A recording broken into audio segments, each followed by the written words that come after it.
और दिल्ली की मुख्यमंत्री रेखा गुप्ता महिला आरक्षण बिल को लेकर प्रेस कॉन्फ्रेंस कर रही है, सुनवाते हैं आपको। विधानसभा तक पहुंचने का, लोकसभा तक पहुंचने का, आज भी वो बेटियां संघर्ष कर रही हैं, लड़ रही है, जूझ रही है।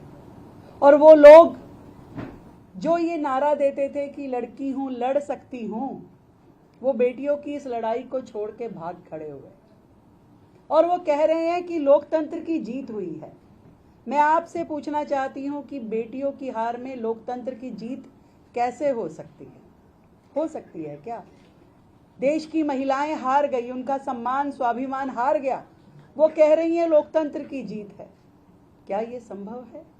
आज जिस तरीके से पूरा देश ये देख रहा है कि महिला आरक्षण बिल 30 साल से इस लोकसभा में आता है, कभी फाड़ दिया जाता है, कभी फेंक दिया जाता है, कभी जला दिया जाता है और कभी उसका विरोध होता है।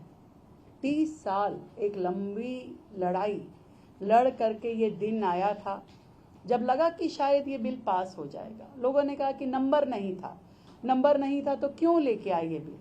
लगा कि देश के हित में, महिलाओं के हित में, बेटियों के हित में शायद विपक्ष 2023 के समान इस बार भी एक प्लेटफॉर्म पे आकर के जल्द से जल्द महिलाओं को उसका ये अधिकार मिले, उसके लिए इस बिल को पास कराएगा। पर उन्होंने पूरी रूप से अपना महिला विरोधी चेहरा दिखा दिया, पूरे रूप से। जिस तरीके से उनकी जो रंगत थी, जो उन्होंने किया और तय किया हुआ था उन्होंने कि कुछ ना कुछ तो कहना है, कुछ ना कुछ बात तो ऐसी बोलनी है कि जिसके कारण से ये बिल को हम कह सके कि ये नहीं आना चाहिए। कभी उन्होंने रीजनल पार्टीज की बात की, कभी उन्होंने दक्षिण भारत के राज्यों की बात की, कभी कह दिया कि 543 पे क्यों नहीं कर रहे हैं रिजर्वेशन, कभी कोटे में कोटा की बात की। पर ये सब बातें इसलिए हुई क्योंकि ये बिल लाना ही नहीं चाहिए था, उनका मन ही नहीं था कि इस बिल को हमें पास करना है।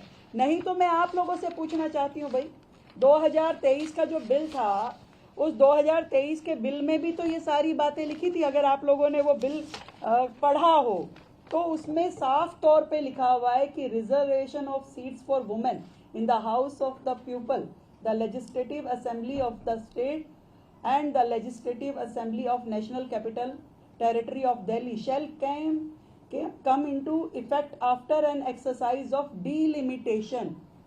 ये लिखा है भाई, यानी कि डिलिमिटेशन तो होना ही था। तो आज किस बात का शोर मचा रहे हैं, आज किस बात का विरोध कर रहे हैं कि डिलिमिटेशन का विरोध कर रहे हैं? हम तो बिल के तो समर्थन में हैं। अगर बिल के समर्थन में हैं और डिलिमिटेशन के पक्ष में नहीं है तो 2023 में तो ये पास हो चुका है। जब 2023 में जिस चीज को आपने पास कर दिया तो आज किस बात का विरोध कर रहे हैं? इस बात का तो हमें जवाब दें। आपने दूसरी पॉइंट कही कि भाई 543 पे होना चाहिए तो हम राजी हैं। आप ये बताइए, एक और तो आप कह रहे हैं कि जी दक्षिण के राज्यों की सीटें कम नहीं होनी चाहिए, पुरुष जो जनप्रतिनिधि है उनका हक नहीं मारा जाना चाहिए, सीटें कम नहीं होनी चाहिए। तो मैं आपसे एक आज बात कहना चाहती हूँ, 543 में से यदि 33% रिजर्वेशन महिलाओं को देते हैं तो वो 180 पुरुष प्रतिनिधियों की कंसेंट तो लेके आइए कि कौन लोग महिलाओं के हक में अपनी सीट छोड़ने वाले हैं। एक भी नहीं छोड़ेगा। ये सबसे बेस्ट फार्मूला था जो आदरणीय प्रधानमंत्री जी द्वारा, सरकार द्वारा दिया गया, जो विन विन पोजीशन थी। किसी का नुकसान नहीं, किसी एक का भी नुकसान नहीं। दक्षिण के राज्यों को बढ़ी हुई सीटें मिली, रीजनल पार्टीज को अपना रिप्रेजेंटेशन मिला, महिलाओं को अपना 33% आरक्षण मिला और पुरुष प्रतिनिधियों को भी अपनी फुल सीटें मिली कहीं पे भी। और जो वर्षों से, यानी कि 1971 से लेकर अब तक जो आपकी सीटें फ्रीज हुई थी, जो सीट्स रीडिस्ट्रीब्यूशन था जो फ्रीज हो गया था, वो अब जाके जब खुला है तो ये मौका है जिस समय हमें सीट बढ़ानी ही चाहिए। जब 1971 में सीटें 543 तय की गई थी, उस समय तो देश की जनसंख्या 50 करोड़ थी। आज 150 करोड़ पे आप पहुंच रहे हैं, तो कैसे 543 पे आप काम करेंगे?